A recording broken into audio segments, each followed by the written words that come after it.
الله أكبر الله أكبر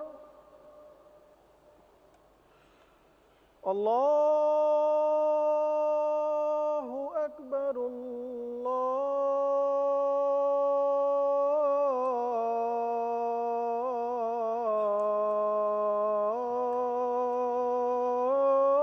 الله أكبر أشهد أن لا إله إلا الله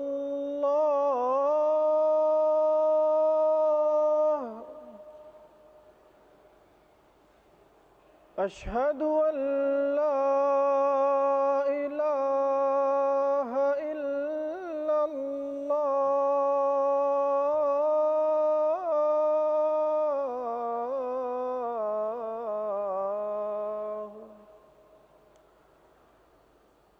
أشهد أن محمدًا رسول الله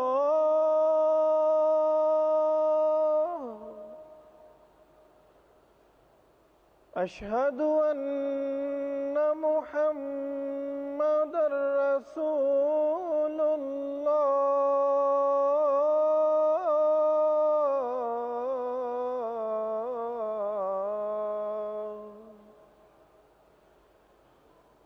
حي على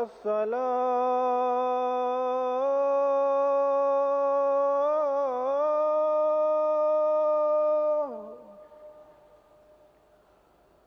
حي على الصلاة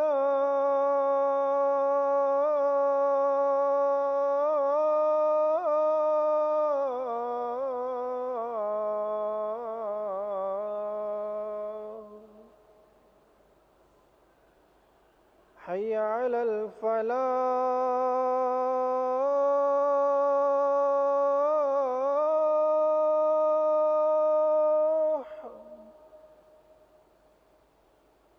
حي على الفلاح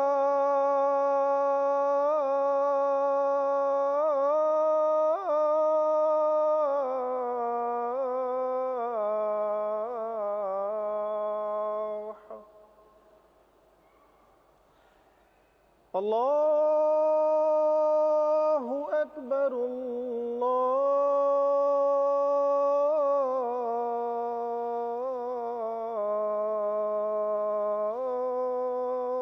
الله أكبر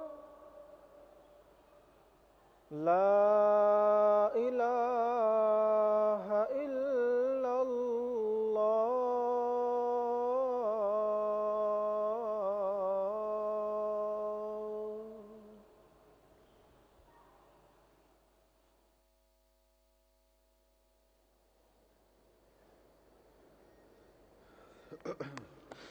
السلام علیکم ورحمۃ اللہ.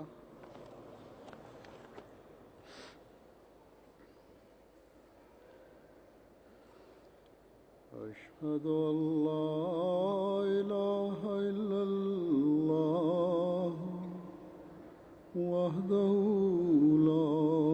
شريك له وأشهد أن محمدًا عبده ورسوله. أما بعد فأعوذ بالله من الشيطان الرجيم. بسم الله الرحمن الرحيم. الحمد لله رب العالمين الرحمن الرحيم مالك يوم الدين. إياك نعبد وإياك نستعين. اهدنا الصراط المستقيم صراط الذين أنعمت عليهم غير المغضوب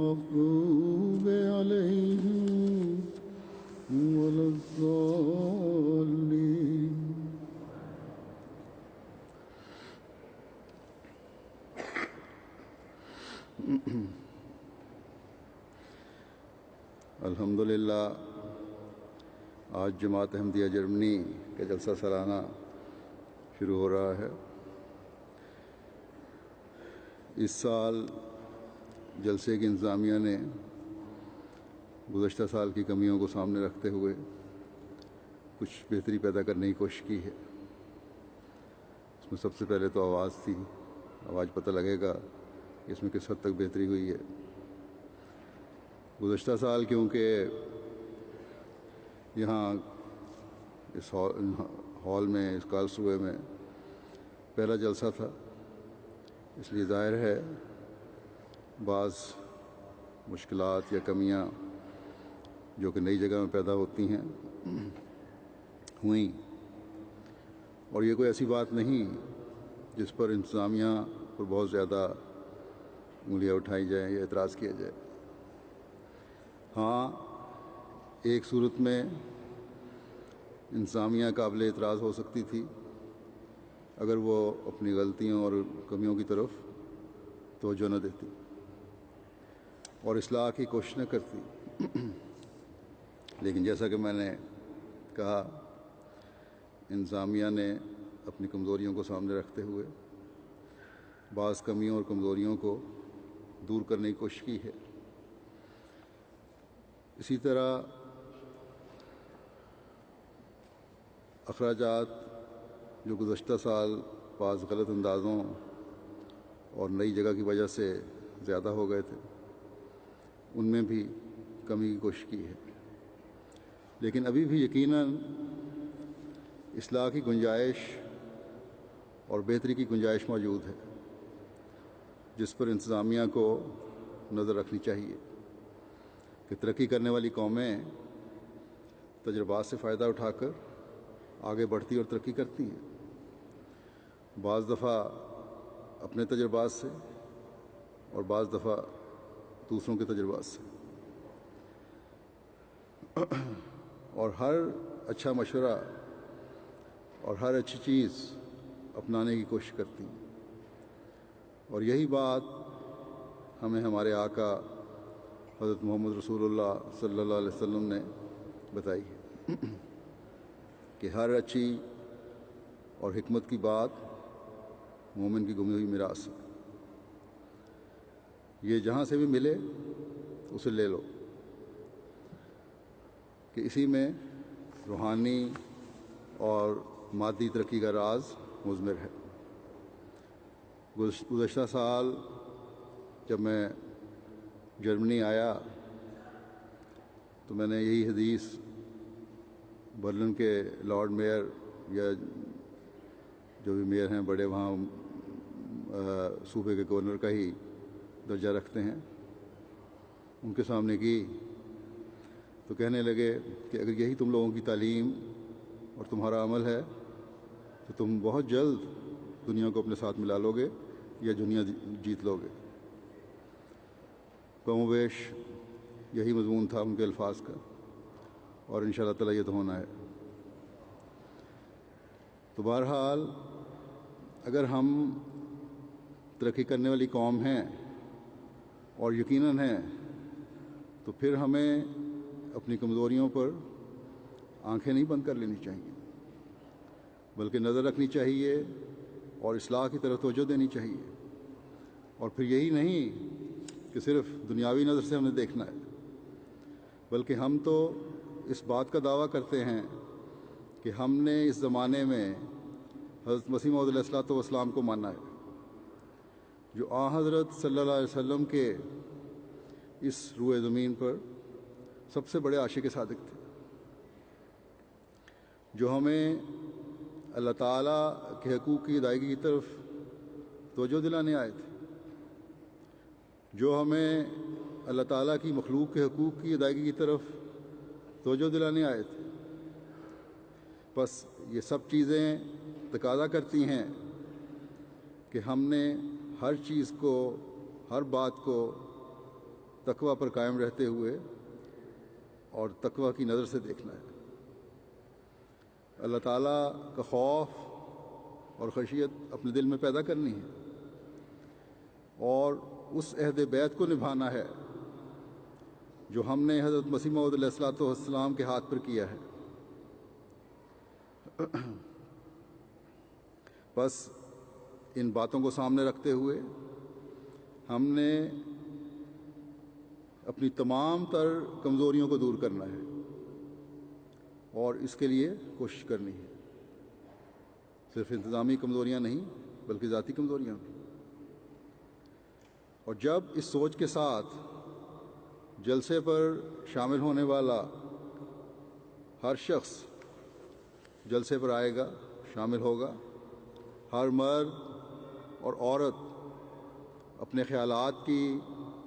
اپنی سوچوں کی یہ بلندی رکھے گی، اسی طرح انتظامیہ بھی ان باتوں کو سامنے رکھتے ہوئے، یا یوں کہہ لیں کہ تقویٰ کو سامنے رکھتے ہوئے اپنے انتظامات کو چلائے گی، تو جلسے کی برکات سے پھر شامل ہونے والے بھی اور کارکنان بھی فائدہ اٹھائیں گے، اور من حیث المجموع جماعت کا قدم بھی آگے سے آگے بڑھتا چلا جائے گا انشاءاللہ تعالی۔ ہمیشہ یاد رکھیں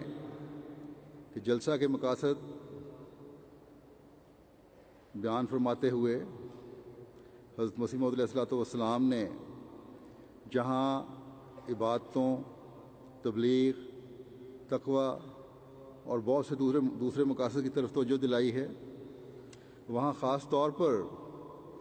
بندوں کے حقوق اور ان میں سے پھر ہمدردی خلق کی طرف خاص طور پر بہت کچھ کہا ہے۔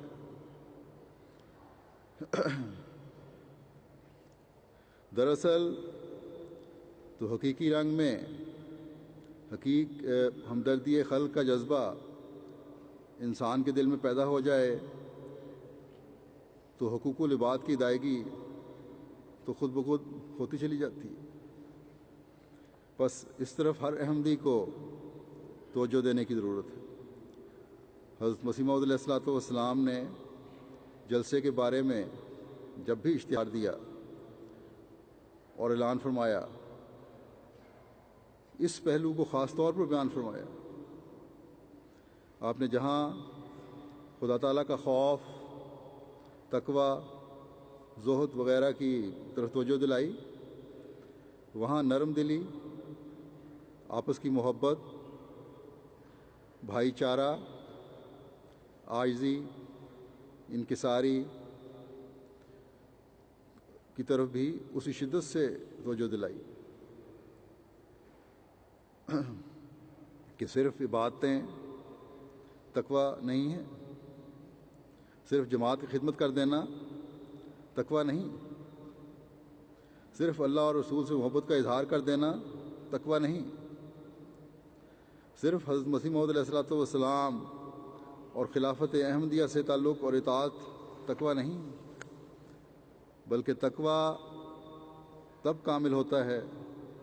جب ماں باپ کے حقوق بھی ادا ہو رہے ہوں، جب بیوی بچوں کے حقوق بھی ادا ہو رہے ہوں، جب خامدوں اور بچوں کے حقوق بھی ادا ہو رہے ہوں، جب عزیز رشتہ داروں کے حقوق بھی ادا ہو رہے ہوں، جب دوستوں کے حقوق بھی ادا ہو رہے ہوں، جب ہمسایوں کے حقوق بھی ادا ہو رہے ہوں، جب بہن بھائیوں کے حقوق بھی ادا ہو رہے ہوں، جب افراد جماعت کے حقوق بھی ادا ہو رہے ہوں، یہاں تک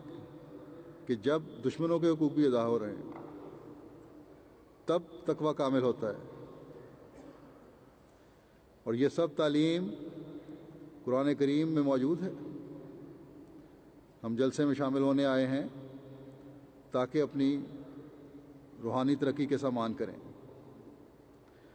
بس جہاں پر شامل ہونے والا اپنی باتوں اور اللہ تعالیٰ کے حقوق کی ادائیگی کی طرف نظر رکھے، وہاں یہ بھی دیکھے کہ جہاں عبادتوں، نمازوں، دعاؤں اور ذکر الہی کی طرف آپ توجہ کریں گے، وہاں آپس کی محبت اور تعلق اور ہمدردی کی طرف توجہ کرتے ہوئے اپنے جائزے لیں، ورنہ ایک ایسی جگہ تو آپ آ گئے جہاں لوگوں کا اکٹھ ہے، اجتماع ہے۔ ایسی جگہ تو آپ آ گئے جہاں آپ کے عزیز رشتہ دار اور بعض ہم مزاج لوگ آئے ہوئے ہیں۔ ایک ایسی جگہ تو آپ آ گئے جہاں بعض علمی اور شاید تربیتی تقاریر سے آپ حظ بھی اٹھا لیں، اس سے لطف اندوز بھی ہو جائیں گے، لیکن جو مقصد ہے اسے حاصل کرنے والے نہیں بن سکیں گے، کیونکہ حضرت مسیح موعود علیہ الصلوۃ والسلام نے حقوق العباد اور خاص طور پر اپنے بھائیوں سے ہمدردی کی طرف بہت توجہ دلائی۔ انتظامیہ مجھے یہ بھی بتا دے کہ آخر میں آواز جو گونج واپس آ رہی ہے وہ لوگوں کو آواز پہنچ بھی رہی ہے کہ نہیں، چیک کر کے بتائیں۔ جب ایک مرتبہ آپ نے بعض حالات اور ایک حصہ جماعت کے رویے کی وجہ سے حضرت مسیح موعود علیہ الصلوۃ والسلام نے جلسہ سالانہ ملتوی فرمایا، تو فرمایا مجھے معلوم ہوا ہے کہ بعض حضرات جماعت میں داخل ہو کر اور اس عاجز سے بیعت کر کے اور عہد توبہ نصوح کر کے پھر بھی ویسے کج دل ہیں کہ اپنی جماعت کے غریبوں کو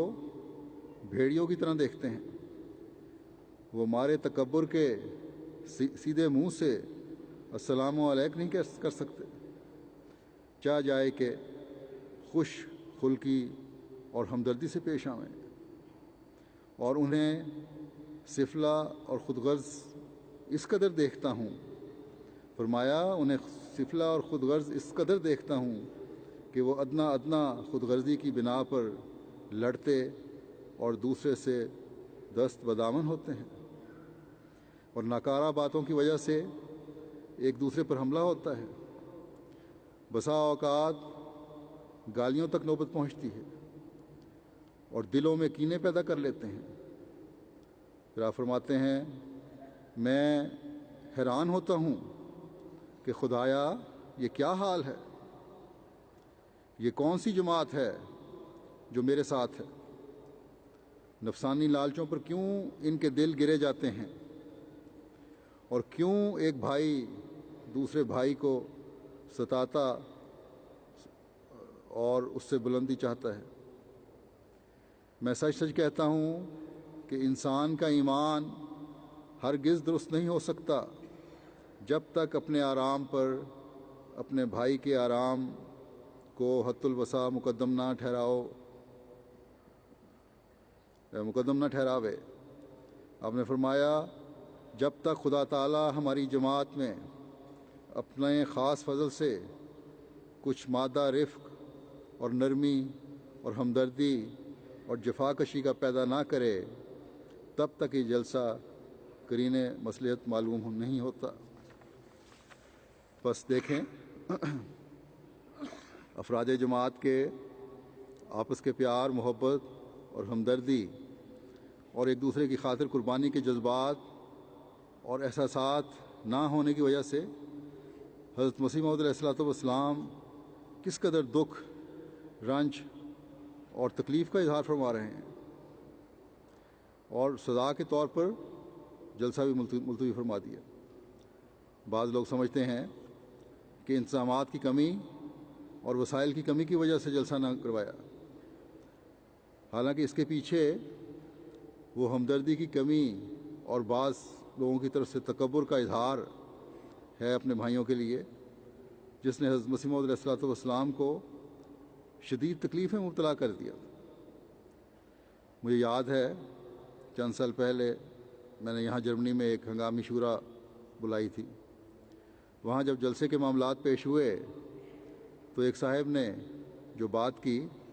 اس سے مجھے یہ تاثر ملا کہ شاید ان کے خیال میں یا اور لوگوں کے خیال میں بھی جلسے کا التوا یا نہ ہونا ایک سال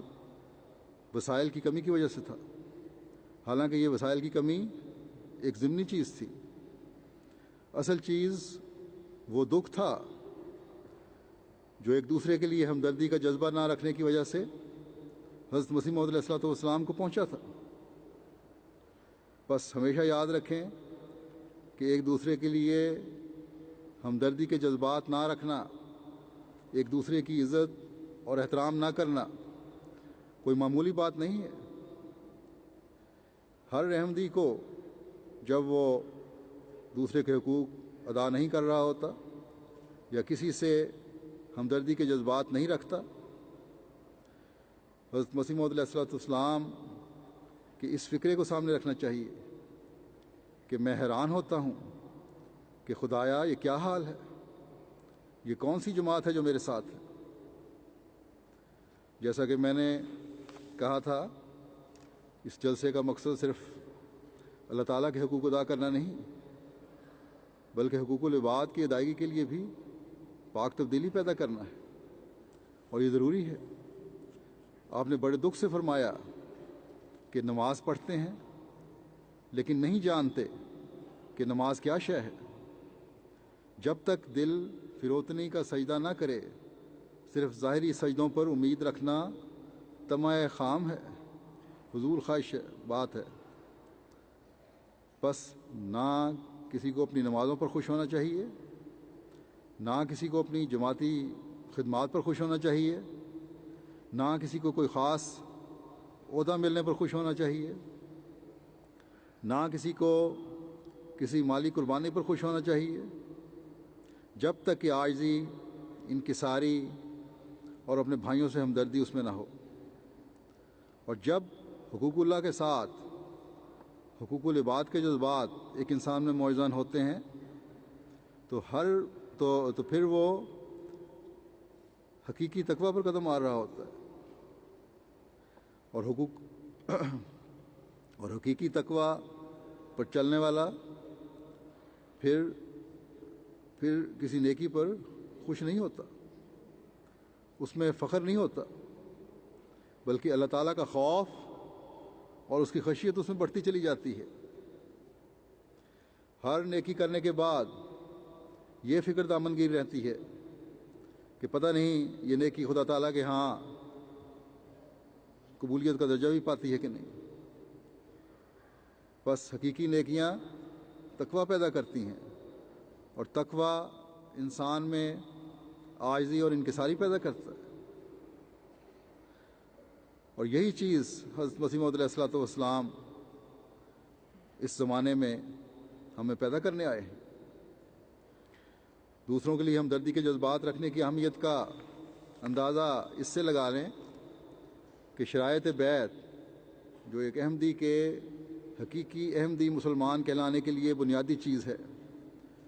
اس کی چوتھی شرط میں آپ فرماتے ہیں کہ یہ کہ عام خلق اللہ کی عموماً اور مسلمانوں کو خصوصاً اپنے نفسانی جوشوں سے کسی نوع کی ناجائز تکلیف نہیں دے گا، نہ زبان سے، نہ ہاتھ سے، نہ کسی اور طرح سے۔ بس ایک احمدی مسلمان سے نہ صرف احمدی مسلمان بلکہ ہر مسلمان ہر قسم کی ناجائز تکلیف سے محفوظ ہونا چاہیے، اور نہ صرف مسلمان بلکہ اللہ تعالیٰ کی تمام مخلوق کا محفوظ رہنا ضروری ہے۔ بہت سے لوگ ایسے ہیں جو کسی کو تکلیف نہیں پہنچاتے، اپنے کام سے کام رکھتے ہیں، تکلیف پہنچانے کی برائی سے وہ پاک ہوتے ہیں۔ تو کوئی یہ نہ سمجھے کہ نیکی کے اعلیٰ معیار کو پا لیا پھر اس نے بھی۔ مومن کا تو ہر قدم آگے سے آگے بڑھتا چلا جاتا ہے، اور بڑھنا چاہیے، ورنہ تقویٰ اور ایمان میں ترقی نہیں ہو سکتی۔ اس لیے حضرت مسیح موعود علیہ السلام نے شرائط بیعت کی نویں شرط میں فرمایا کہ یہ کہ عام خلق اللہ کی ہمدردی میں محض للہ مشغول رہے گا، اور جہاں تک بس چلتا ہے اپنی خداداد طاقتوں اور نعمتوں سے بنی نوع کو فائدہ پہنچائے گا۔ بس حقیقی نیکی اس وقت ہوگی جب اللہ تعالیٰ کی رضا مقصود ہوگی، اور اس رضا کے حصول کے لیے اپنی تمام تر طاقتوں اور استعدادوں کو اللہ تعالیٰ کی مخلوق سے ہمدردی میں ایک شخص استعمال کرتا ہے۔ اللہ تعالیٰ کی مخلوق میں سب سے بڑھ کر انسان ہے جو اشرف المخلوقات ہے۔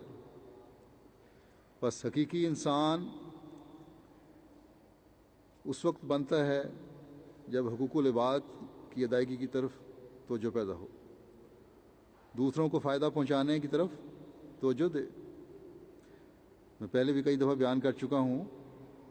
کہ غیروں کو، غیر مسلموں کو جو انسانی حقوق کی بات کرتے ہیں، میں ان کے سامنے اسلام کی یہ خوبی رکھتا ہوں کہ تمہارے دنیاوی نظام بعض حقوق کا تعین کر کے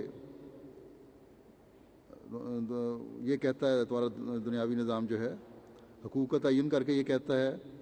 کہ یہ ہمارے حقوق ہیں اور یہ ہمیں دو ورنہ طاقت کا استعمال ہوگا، جبکہ اسلام کہتا ہے کہ تم اللہ تعالیٰ کی رضا اگر چاہتے ہو تو ایک دوسرے کے حقوق ادا کرو۔ اور اللہ تعالیٰ نے قرآن کریم میں ان حقوق کو بیان فرما دیا جو ایک انسان کو دوسرے انسان کے ادا کرنے چاہیے۔ بس یہ فرق ہے دنیاوی نظاموں میں اور خدا تعالیٰ کے بنائے ہوئے نظام میں۔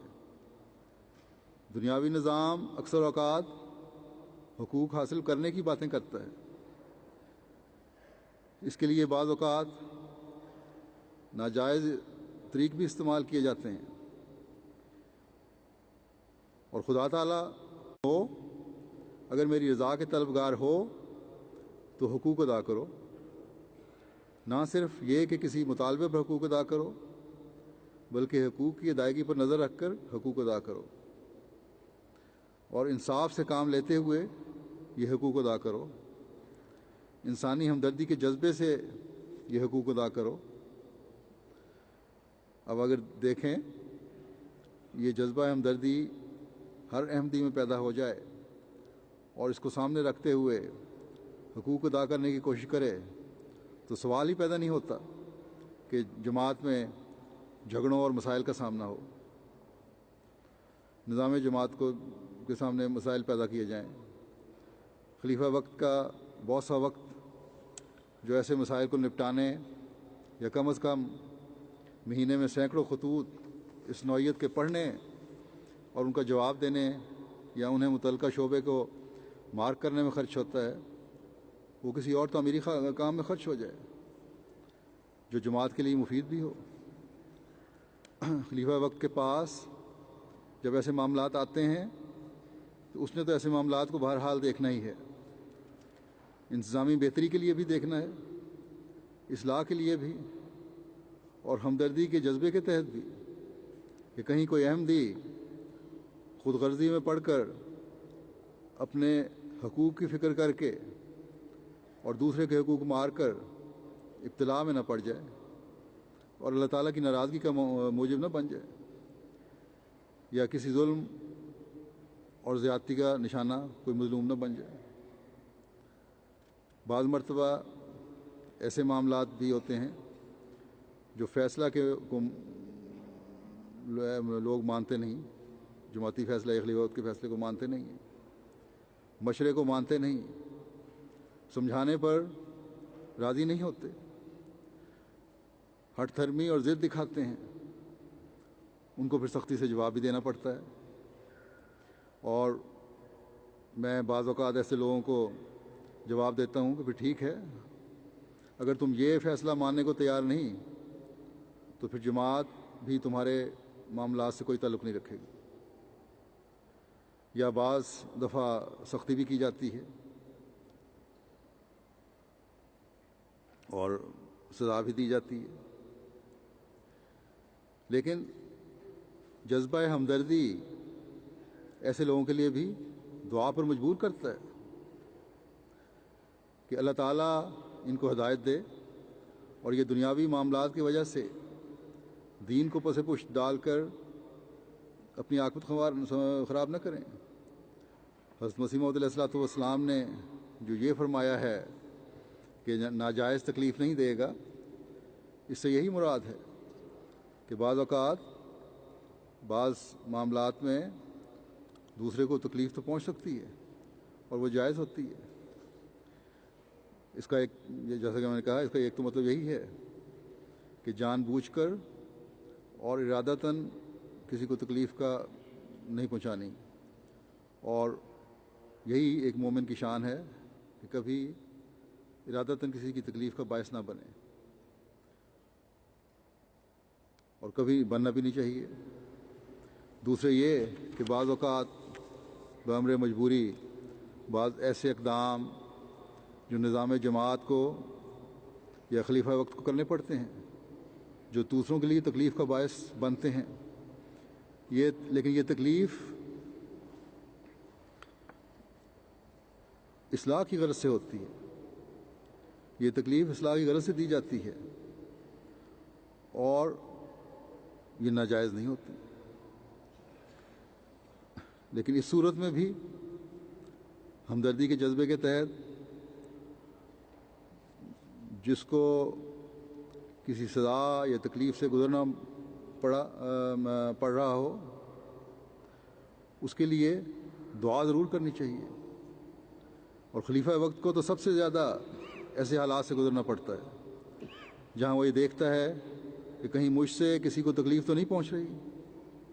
کہیں میں جان بوجھ کر جتنی بھی اللہ تعالیٰ نے مجھے صلاحیت دی ہے اس کے مطابق کسی سے بے انصافی کا باعث تو نہیں بن رہا،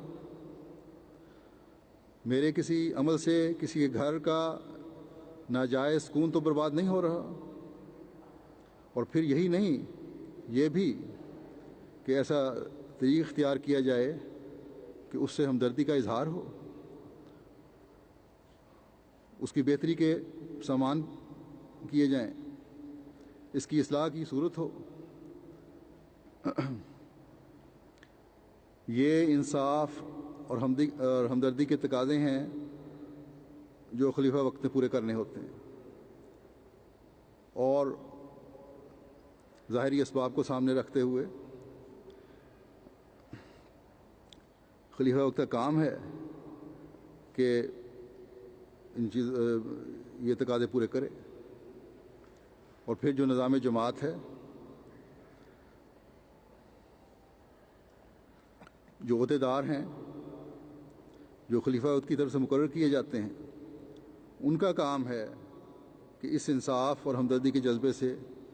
اپنے کام سر انجام دیں۔ جو ایسا نہیں کرتے، جان بوجھ کر اپنی ذمہ داری کا حق ادا نہیں کرتے، وہ امانت میں خیانت کرنے والے ہیں،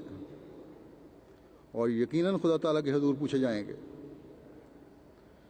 بس بڑے خوف کا مقام ہے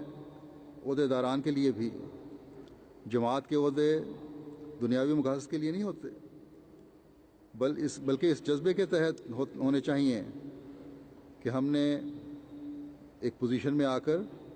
پہلے سے بڑھ کر افراد جماعت کی خدمت کرنی ہے، اور ان سے ہمدردی کرنی ہے، اور ان کی بہتری کی راہیں تلاش کرنی ہیں،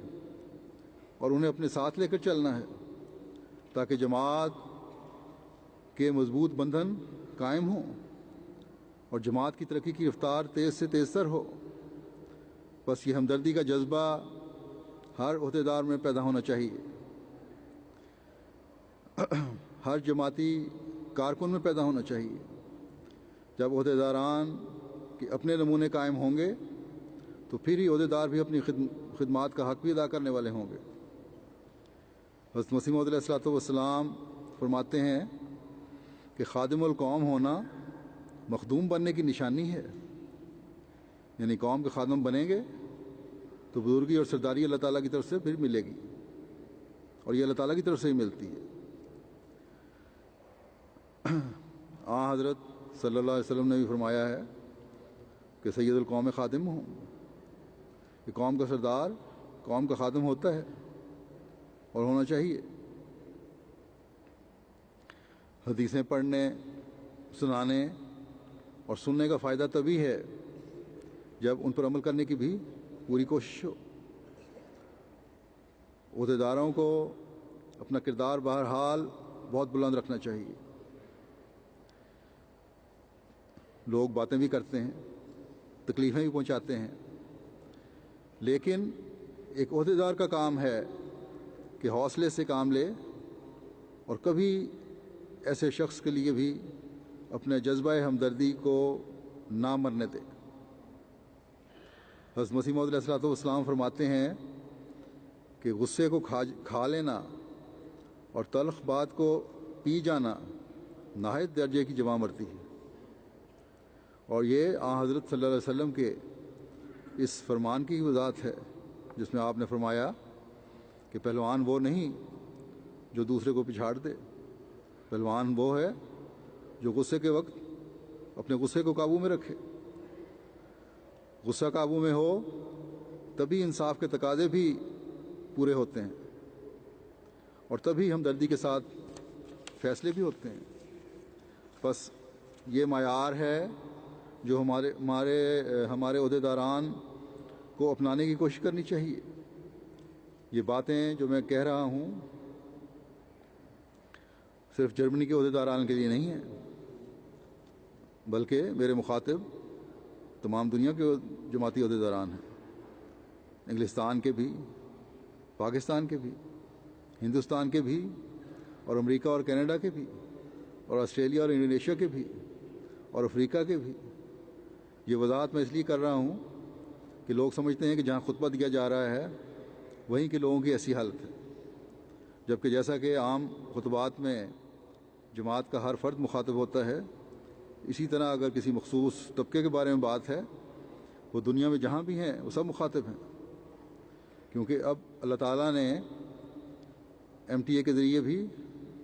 خلیفہ وقت کو اپنی بات پہنچانے کا ایک آسان ذریعہ مہیا فرما دیا ہے، اور یہ سہولت مہیا فرما دی ہے۔ اس لیے مختلف جگہوں پر مختلف باتیں ہوتی رہتی ہیں، اور مخاطب تمام دنیا کی جماعتیں ہوتی ہیں۔ ہاں، یہ یقیناً اس ملک کی سعادت ہے، اگر میں جرمنی میں مخاطب ہوں تو جرمنی والوں کی سعادت ہے، یا ان لوگوں کی سعادت ہے جو میرے سامنے بیٹھے ہوں اور براہ راست بات سن رہے ہوں، کہ وہ اپنے آپ کو سب سے پہلا مخاطب سمجھیں۔ لیکن ہمیشہ یاد رکھیں کہ جو شرائط بیعت میں نے پڑھی ہیں وہ کسی خاص طبقے کے لیے نہیں، یا کسی مخصوص قسم کے لوگوں کے لیے نہیں، بلکہ ہر احمدی ان کا مخاطب ہے۔ ہر وہ شخص مخاطب ہے جو اپنے آپ کو نظام جماعت سے منسلک سمجھتا ہے۔ میں نے وضاحت کی خاطر عہدیداروں کے بارے میں بتایا ہے کہ کیونکہ ان کو جماعت کے سامنے نمونہ ہونا چاہیے، اس لیے اپنی حالتوں کا دوسروں سے بڑھ کر جائزہ لینے کی ضرورت ہے ان کو۔ بس یہ کوئی محدود حکم یا شرط نہیں ہے، بلکہ افراد جماعت کے لیے، سب کے لیے ضروری ہے۔ بس ہمیشہ ان کے الفاظ پر، ان شرائط کے الفاظ پر غور کرتے ہوئے اس کا پابند رہنے کی کوشش کریں۔ اس کے کیا معیار ہونے چاہیے، اس کی میں مزید وضاحت کر دیتا ہوں۔ چوتھی شرط میں جیسا کہ میں نے ابھی بتایا ہے کہ ایک احمدی کے لیے حضرت مسیح موعود علیہ السلام نے یہ ضروری قرار دیا ہے کہ کبھی بھی کسی کو اپنے ہاتھ سے یا زبان سے تکلیف نہیں دینی۔ یہ معیار انسان تبھی حاصل کر سکتا ہے جب تقوی پر چلنے والا ہو، دل اللہ تعالیٰ کے خوف اور خشیت سے پر ہو۔ ایک حدیث میں آتا ہے، حضرت صلی اللہ علیہ وسلم نے فرمایا، حضرت ابو ہریرہ نے روایت کی ہے کہ آپس میں حسد نہ کرو، آپس میں نہ جھگڑو، آپس میں بغض نہ رکھو، اور ایک دوسرے سے دشمنیاں نہ رکھو، اور تم میں سے کوئی ایک دوسرے کے سودے پر سودا نہ کرے۔ اے اللہ کے بندو، آپس میں بھائی بھائی بن جاؤ۔ مسلمان کا بھائی ہے، وہ اس پر ظلم نہیں کرتا، اسے ذلیل نہیں کرتا، اور اسے حقیر نہیں جانتا۔ پھر حضرت صلی اللہ علیہ وسلم نے 3 دفعہ اپنے دل کی طرف اشارہ کر کے فرمایا کہ تقویٰ یہاں ہے، تقویٰ یہاں ہے، تقویٰ یہاں ہے۔ فرمایا کسی آدمی کے شر کے لیے اتنا کافی ہے کہ وہ اپنے مسلمان بھائی کو حقیر سمجھے. ہر مسلمان دوسرے مسلمان کا خون مال ہر مسلمان پر دوسرے مسلمان کا خون مال اور عزت حرام ہے. آج آپ دنیا پر نظر دوڑا کر دیکھ لیں، جو ظلم ہو رہے ہیں، جو حقوق غصب کیے جا رہے ہیں، جو مسلمان کی گردنیں کاٹ رہے ہیں، جو ظلم و بربریت کے بازار ہر طرف ہمیں گرم ہوتے نظر آتے ہیں، ان کی بنیاد یہی حسد ہے اور تقویٰ میں کمی ہے. ہم خوش نصیب ہیں کہ ہم نے اس زمانے کے امام کو مانا ہے اور اس انتہا پسندی سے بچے ہوئے ہیں. لیکن چھوٹے پیمانے پر ہمارے گھروں میں بھی، ہمارے ماحول میں بھی یہ بیماریاں موجود ہیں جن کا حدیث میں ذکر کیا گیا ہے. اگر ہم میں سے ہر ایک حقیقت پسندی سے انصاف کے تقاضے پورے کرتے ہوئے جائزے لے تو خود اسے نظر آ جائے گا کہ میں آپ کو یہ غلط باتیں نہیں کہہ رہا. بھائیوں میں حسد کی بنیاد پر رنجشیں ہیں، افراد جماعت میں حسد کی بنیاد پر رنجشیں ہیں، عورتوں میں حسد کی بنیاد پر رنجشیں ہیں. اس بات پر حسد شروع ہو جاتی ہے کہ فلاں کو فلاں خدمت کیوں سپرد ہو گئی ہے، میرے سپرد کیوں نہیں ہوئی. اگر ہم میں سے ہر ایک کو اس بات پر یقین ہے کہ جماعت احمدیہ ایک الہی جماعت ہے اور یقیناً ہے، تو پھر بجائے عہدے کی خواہش رکھنے کے استغفار کی طرف توجہ دینی چاہیے کہ کسی وقت بھی اگر میرے سپرد یہ خدمت ہو گئی تو میں اس کو آسن رنگ میں سر انجام دے سکوں.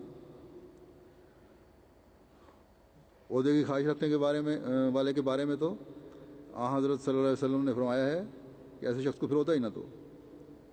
اور پھر اللہ تعالیٰ فرماتا ہے کہ ایمانتوں کی حفاظت کرو، تم اس بارے میں پوچھے جاؤ گے. عہدے اور جماعتی خدمت بھی ایمانتے ہیں. اگر انسان کے دل میں تقویٰ ہو تو ہر وقت خوفزدہ رہے کہ جو خدمت میرے سپرد ہے اس کا حق ادا نہ کرنے کی وجہ سے میری جواب طلبی ہوگی، اور کسی بندے کے سامنے جواب طلبی نہیں ہوگی جس کو باتوں میں چرا کر دھوکہ دیا جا سکتا ہو، بلکہ اس عالم الغیب علیم و خبیر خدا کے سامنے جواب دہی ہوگی جس سے کوئی بات چھپی ہوئی نہیں، جسے دھوکہ نہیں دیا جا سکتا. بس اگر یہ بات سب عہدے دار بھی سامنے رکھیں اور عہدوں کی خواہش رکھنے والے بھی سامنے رکھیں تو نفسانی خواہشات کے بجائے تقویٰ کی طرف قدم آگے بڑھیں گے. پھر یہ تقویٰ کی کمی ہے جو معمولی باتوں پر رنجشوں کو بڑھاتی ہے. اور پھر ایک وقت ایسا آتا ہے جب ایسی حالت ہو جاتی ہے کہ یہ منصوبہ بندی ہو رہی ہوتی ہے کہ فلاں کو دکھ کس طرح پہنچایا جائے، فلاں کو نظام جماعت اور خلیفہ وقت کے سامنے کس طرح گھٹیا اور ذلیل ثابت کیا جائے یا کمتر ثابت کیا جائے یا اس کی کوئی کمزوری اس کے سامنے لائی جائے. یہاں تک کہ مجالس میں اس کے بیوی بچوں کو کس طرح ذلیل کرنے کی کوشش کی جائے. پورا خاندان بعض دفعہ اس میں انوالو ہو جاتا ہے. بس کجا تو اس شرط پر بیعت ہو رہی ہے کہ نہ صرف یہ کہ کسی کو تکلیف نہیں پہنچاؤں گا بلکہ ہمدردی کے راستے تلاش کروں گا، فائدہ پہنچانے کی ترکیبیں سوچوں گا، اور کجا یہ عمل ہے. بس جیسا کہ میں نے کہا، اس معیار کو حاصل کرنے کے لیے اپنے جائزے لینے کی ضرورت ہے. ان دنوں میں اپنے یہ جائزے لیں. اللہ تعالیٰ نے آپ کو یہ دن اصلاح کے لیے مہیا فرمائے ہیں. یہ سب باتیں کسی مفروضے کی بنیاد کر کے نہیں میں کہہ رہا، بلکہ حقیقت میں ایسے معاملے سامنے آتے ہیں جو میرے لیے پریشانی کا موجب ہوتے ہیں، شدید شرمندگی کا باعث بنتے ہیں. کہ میں دنیا کو یہ بتاتا ہوں کہ جماعت احمدیہ وہ جماعت ہے جو حقوق کی ادائیگی کی راہیں تلاش کرتی ہے، اس مسیح موعود کے ماننے والی ہے جو تقوی کی باریک راہوں پر چلانے کے لیے اس زمانے میں خدا تعالیٰ کی طرف سے مبعوث ہوا. اور ہمارے بعض افراد کی کیا حالت ہے؟ ان کو دیکھ کر غیر کیا کہیں گے کہ تمہارے دعوے کیا ہیں اور تمہارے لوگوں کے عمل کیا ہیں؟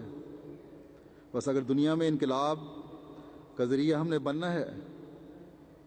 تو پھر اپنی زندگیوں میں بھی، اپنی حالتوں میں بھی وہ انقلابی کیفیت طاری کرنی ہوگی جس کی زمانے کے امام نے اسلام کی خوبصورت تعلیم کی روشنی میں ہم سے توقع کی ہے. پھر اس حدیث میں ایک نصیحت باقیوں کو میں چھوڑتا ہوں. حضرت صلی اللہ علیہ وسلم نے ہمیں یہ فرمائی ہے کہ ایک دوسرے کے سودے پر سودا نہ کرو. اس کا مطلب صرف اتنا ہی نہیں ہے کہ سودے کو خراب کرنے کے لیے اپنے دلی بغض اور کینے کا اظہار کرنے کے لیے سودا بگاڑنے کی کوشش نہ کرو. اپنے بہتر وسائل اور ذرائع کی وجہ سے سودا خراب کرنے کی نیت سے زیادہ قیمت کسی چیز کی لگا لو، بلکہ اس ارشاد میں بڑی وسعت ہے. بعض دفعہ دیکھنے میں آتا ہے مثلا کہ کسی نے ایک جگہ رشتہ کیا ہے، وہ بات چل رہی ہوتی ہے تو اس پر اور رشتہ لے کر دوسرا فریق پہنچ جاتا ہے. ایک تو اگر علم میں ہو تو رشتے پر رشتہ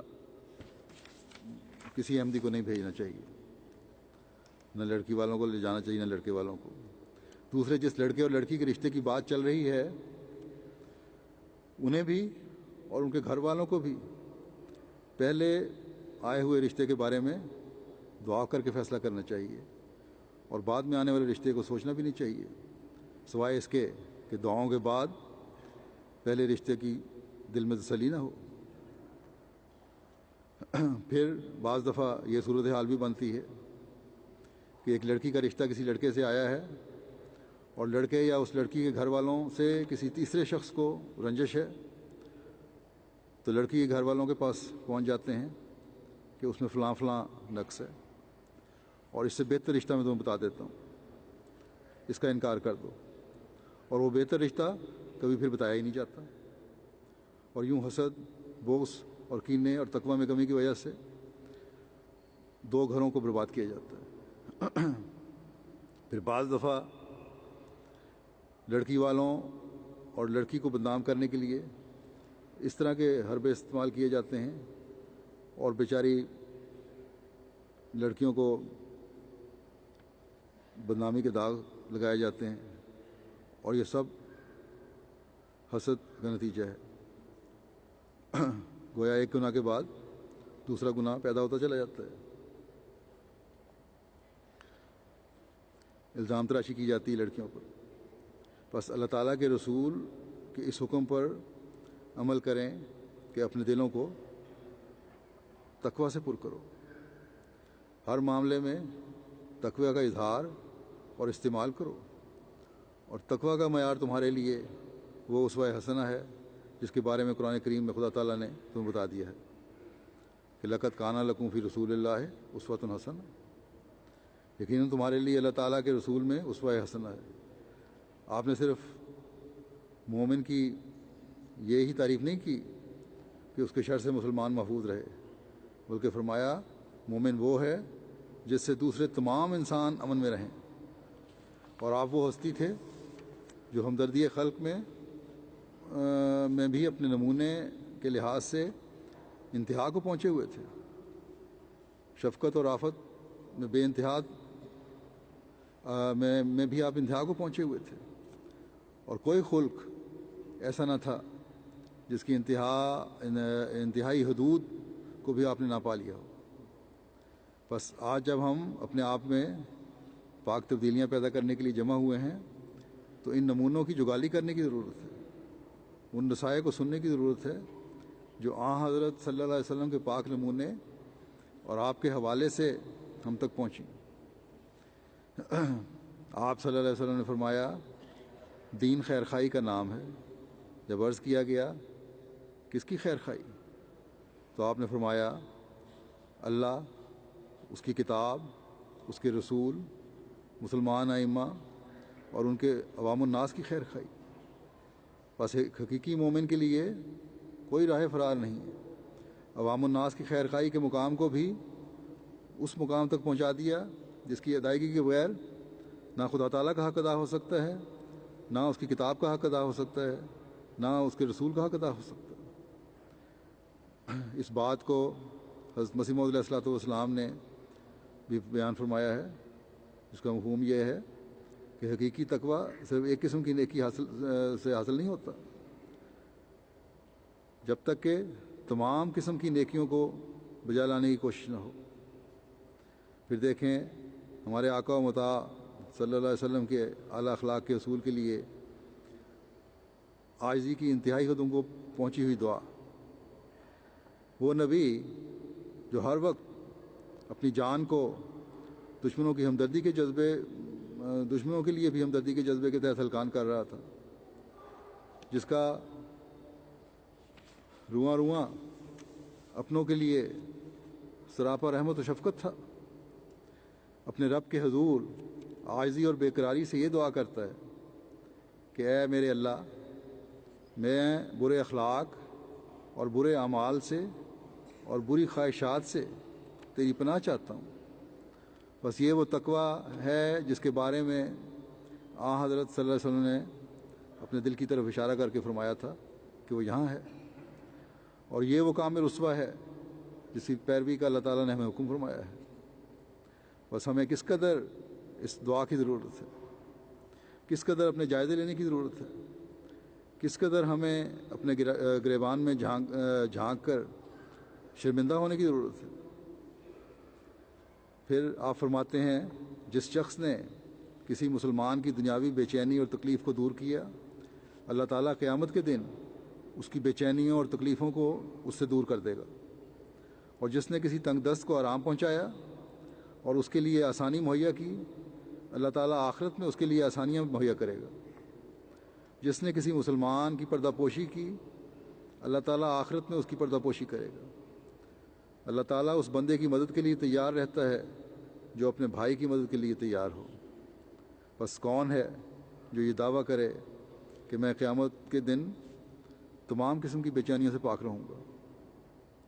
کون ہے جو اپنے عمل پر نازاں ہو کہ میں نے بہت نیک اعمال کو کما لیا ہے، بہت نیک عمل کر لیے ہیں؟ بس یہ دنیا تو بڑے خوف کا مقام ہے۔ ہر دم ہر لمحہ اس فکر میں ایک مومن کو رہنا چاہیے کہ اللہ تعالیٰ کے بتائے ہوئے راستے پر چلتے ہوئے نیکیوں کی توفیق پاؤں۔ پتہ نہیں کون سی چیز مجھے خدا تعالیٰ کے قریب کر دے، میری بخشش کا سامان کر دے۔ کتنا پیارا ہمارا خدا ہے اور کتنا پیارا ہمارا رسول ہے، جس نے ہر عمل کے بارے میں کھول کر بتا دیا، کسی عمل کو بھی کم اہمیت نہیں دی۔ بس کتنے خوش قسمت ہیں وہ جو اپنے خدا کو راضی کرنے اور اپنی عاقبت کو سنوارنے کی کوشش میں لگے رہتے ہیں۔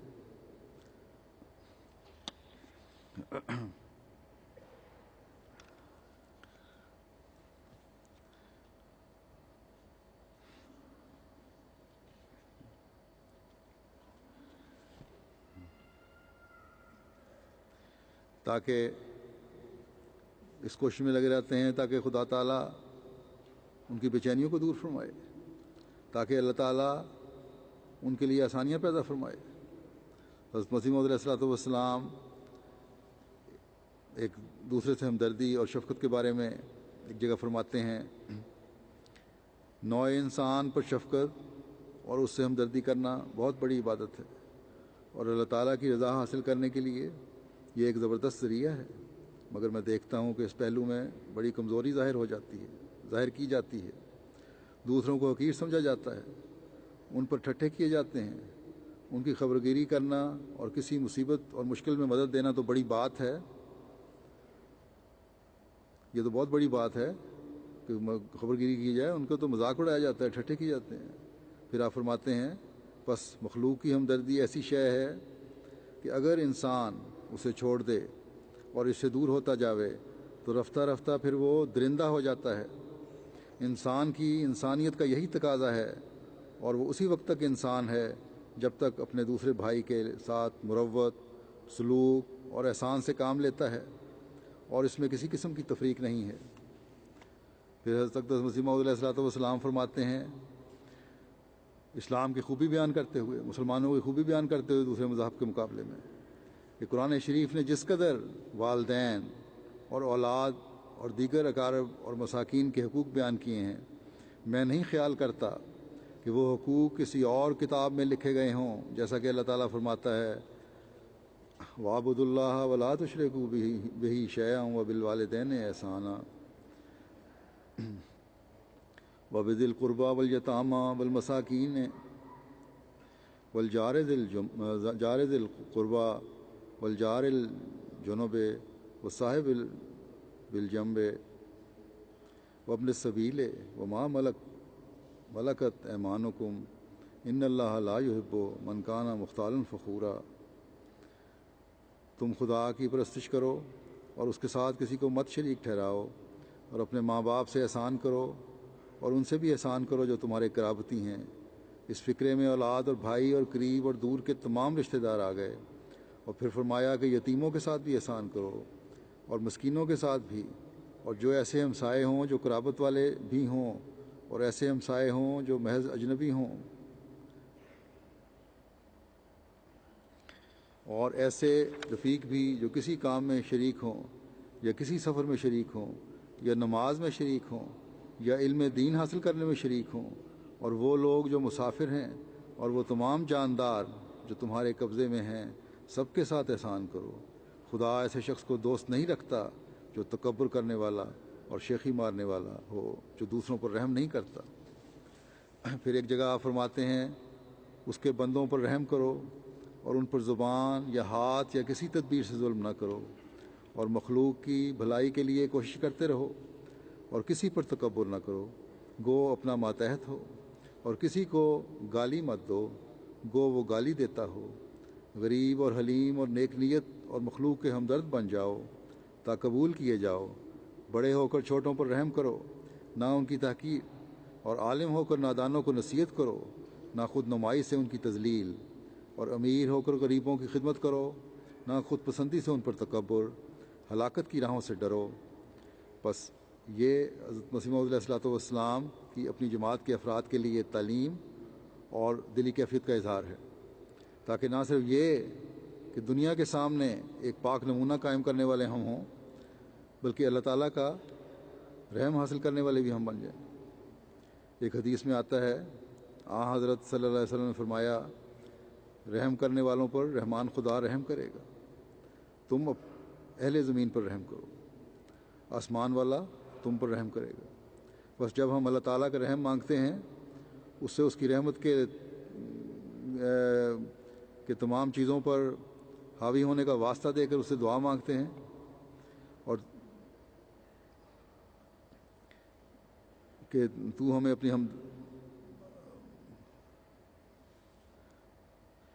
تو پھر ہمیں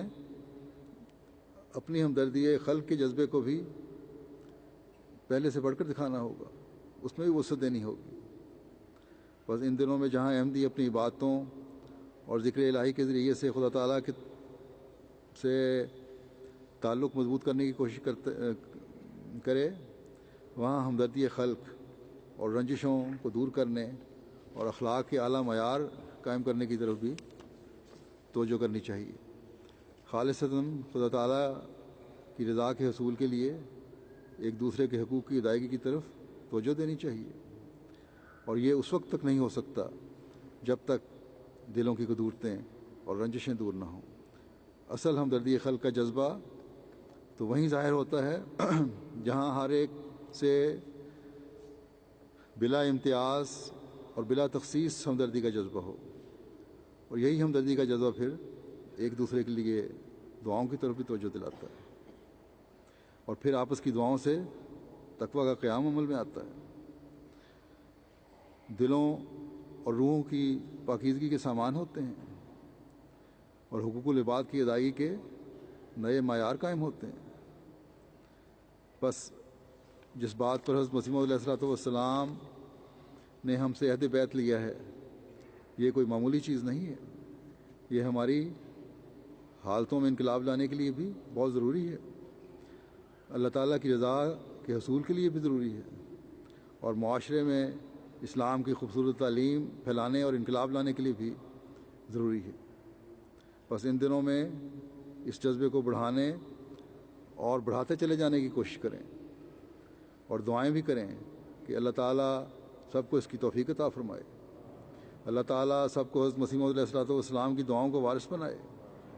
ہم میں سے ہر ایک جلسے کی برکات کو سمیٹنے والا ہو، ہماری نسلیں بھی احمدیت کے ساتھ مضبوطی سے جڑی رہیں اور ایک روحانی انقلاب اپنی حالتوں میں پیدا کرنے والی ہوں۔ اللہ تعالیٰ ان دنوں میں اور آئندہ بھی ہمیشہ جماعت کے افراد کو دشمنوں کے ہر شر سے محفوظ رکھے۔ ہمدردی کے جذبے کے تحت یہ بھی دعائیں کریں کہ خدا تعالیٰ اس تباہی سے دنیا کو بچا لے جس کی طرف یہ بڑی تیزی سے بڑھ رہی ہے۔ مسلم امہ کے اور مسلمان حکومتوں کے لیے بھی دعائیں کریں، یہ بھی آج کل بڑے ابتلا میں آئی ہوئی ہیں اور اپنے جائزے لینے کی کوشش نہیں کرتی کہ کس وجہ سے یہ ابتلا میں آئی ہوئی ہیں۔ اللہ تعالیٰ ان کو زمانے کے امام کو ماننے کی توفیق عطا فرمائے۔ اسی طرح ایک دو اور باتوں کی طرف توجہ دلانی چاہتا ہوں کہ نمازوں کی طرف بھی خاص توجہ ان دنوں میں رکھیں۔ صبح فجر کی نماز میں نے دیکھا تھا لوگ یہاں ہال میں سوئے ہوئے تھے اور نماز بھی ہو گئی تو سوئے رہے، حالانکہ تہجد بھی یہاں پڑھی گئی تھی، پھر نماز بھی پڑھی گئی، لیکن اکثر تو نہیں، بعض ان میں سے جوان بھی تھے سوئے تھے۔ اگر کوئی بیمار بھی ہے تو نماز پڑھنا تو بہرحال ضروری ہے، اٹھ کے نماز پڑھیں اور پھر سوئیں، لیکن یہ نمونہ یہاں ہال میں قائم نہیں ہونا چاہیے۔ آئندہ انتظامیہ کو بھی دیکھنا چاہیے، شعبہ تربیت جو ہے ان کو ہر ایک کو جگانا چاہیے۔ اسی طرح میں نے کل کارکنان کو بھی کہا تھا، سب کو کہتا ہوں کہ سیکیورٹی پہ نظر رکھنا، یہ نہ سمجھیں کہ ہم ایک ہال میں بند ہیں تو بڑا اچھے سیکیورٹی کے انتظامات ہیں، بے شک ہیں، لیکن تب بھی ہر ایک کو اپنے ماحول پہ دائیں بائیں نظر رکھنی چاہیے، کسی قسم کی شرارت سے اللہ تعالیٰ ہر ایک کو محفوظ رکھے۔ دوسرے، اب خطبے کے بعد، جمعے کے بعد، نمازوں کے بعد میں ایک جنازہ غائب بھی پڑھاؤں گا جو مکرمہ سیدہ امت اللہ بیگم صاحبہ کا ہے، جو حضرت ڈاکٹر میر محمد اسماعیل صاحب کی بیٹی تھیں، جن کی کل وفات ہوئی ہے،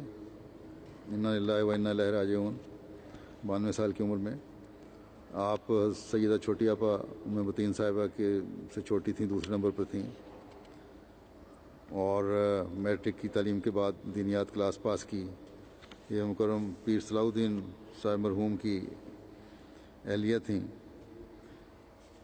جو حکومت میں ڈپٹی کمشنر کے عہدے پہ یا بڑے بڑے سرکاری عہدے سے ریٹائر ہوئے تھے۔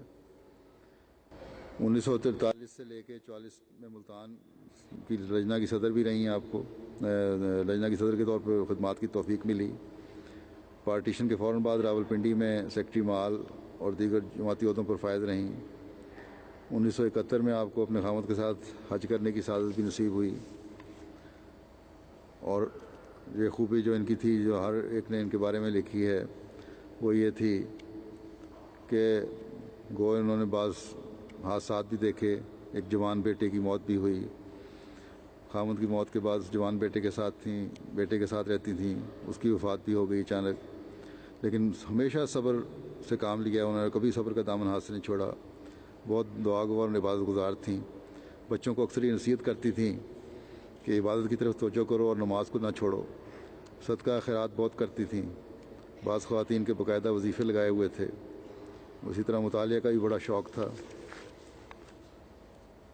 صلہ رحمی اور رشتہ داروں سے حسن سلوک میں بے مثال تھیں، اپنے خاندان کے ساتھ، سسرال کے ساتھ، جن میں سے بہت سے غیر احمدی تھے، بہت عزت سے پیش آتی تھیں۔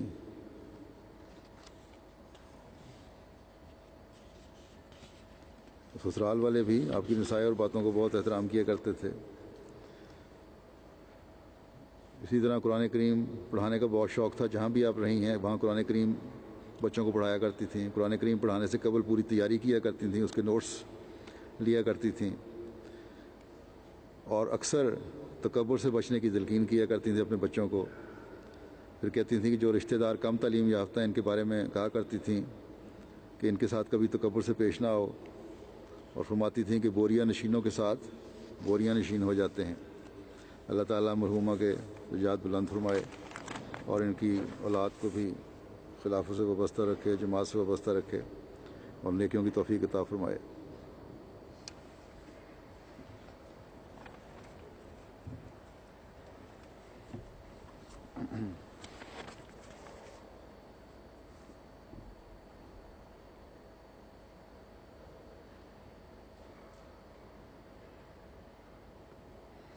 امیر صاحب کی رپورٹ کے مطابق تو یہ آواز اچھی رہی، لجنہ میں بھی اچھی رہی اور مردوں میں بھی بہت اچھی رہی، لیکن پتہ نہیں ایکو کیوں واپس آ رہی تھی، دوبارہ میرے الفاظ واپس آ رہے تھے. بہرحال اگر اچھی رہی تو الحمدللہ، اور اگر بہتری کی ضرورت ہے تو مزید بہتری کریں. الحمد للہ نحمده ونستعینه ونستغفره ونؤمن به ونتوکل علیہ ونعوذ باللہ من شرور انفسنا ومن سیئات اعمالنا من يهده الله فلا مضل له ومن يضلله فلا هادي له ونشهد أن لا إله إلا الله ونشهد أن محمدا عبده ورسوله. عباد الله رحمكم الله إن الله يأمر بالعدل والإحسان وإيتاء ذي القربى وينهى عن الفحشاء والمنكر والبغي يعظكم لعلكم تذكرون.